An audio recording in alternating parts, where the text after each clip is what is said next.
Good morning అండి. నేను ఒక ఆశ్రమం పెట్టుకున్నానండి. ఒక 22 కుక్కలు ఉంటాయి నా దగ్గర. అయితే ఈ కొత్త కుక్క ఒకటి వచ్చిందండి. ఆశ్రమంలో లోపల తీసుకెళ్దామంటే నేను గదులు ఉండవు మాకు, అన్ని కుక్కలన్నీ ఫ్రీగా వదిలేస్తామన్నమాట, కట్టేయమన్నమాట. ఆ 20 కుక్కల్ని దీన్ని లోపలికి రానివ్వటల్లా, వర్షంలో తడుస్తుంది. నేనేం చేయాలో అర్థం కాని పరిస్థితి. ఎక్కడ ఉంచాలో తెలియటల్లా. ఆ కుక్కలు చూస్తేనేమో దీన్ని చంపేస్తాయి. ఇలాంటి కుక్కల్ని కాపాడండి.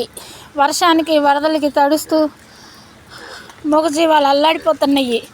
గవర్నమెంట్ పట్టించుకుని ఆశ్రమాలు కట్టించండి, వాటికి నివాసం ఏర్పాట్లు చేయండి, వాటికి ఆహారం ఏర్పాటు చేయండి, మూగజీవాల్ని కాపాడండి. ఇంకా బండి మీద ఇంటికి తీసుకెళ్తానండి, మా ఇంట్లో పెడతాను దీన్ని ప్రస్తుతానికి, తర్వాత ఆలోచిస్తాను ఏం చేయాలనేది. లైక్ చేయండి, 10 మందికి షేర్ చేయండి. నాకు పెద్దగా ఏడవాలనిపిస్తుందండి. ఈ మూగజీవి వర్షంలో తడుస్తుందండి. లైక్ చేయండి, 10 మందికి షేర్ చేయండి. ఇలాంటి జీవుల్ని కాపాడండి. ప్రభుత్వాలు పట్టించుకోండి. నా వేదన అర్థం చేసుకోండి. యువత తలుచుకుంటే ఏదైనా చేయగలదు. మేము చూస్తే పెద్దవాళ్ళం అయిపోతున్నామండి. పిల్లలు పట్టించుకోండి, చేయండి, సేవ చేయండి. మూగజీవాలు అది తడుస్తుంది, చలికి వణుకుతుందండి.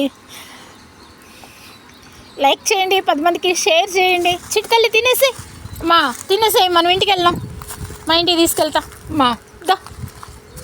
ఆటో తీసుకొస్తున్నాడు నాన్న, ఆటోలో వెళ్ళిపోదాం దా. ఇదే తినేసే, కొంచెం తినేసే అమ్మా. అవి లోపలికి రాని ఇవ్వలేమ్మా, కొరుకు చంపేస్తాయి అన్నీ కలిసి. చిటితల్లి దా మా తినేసి.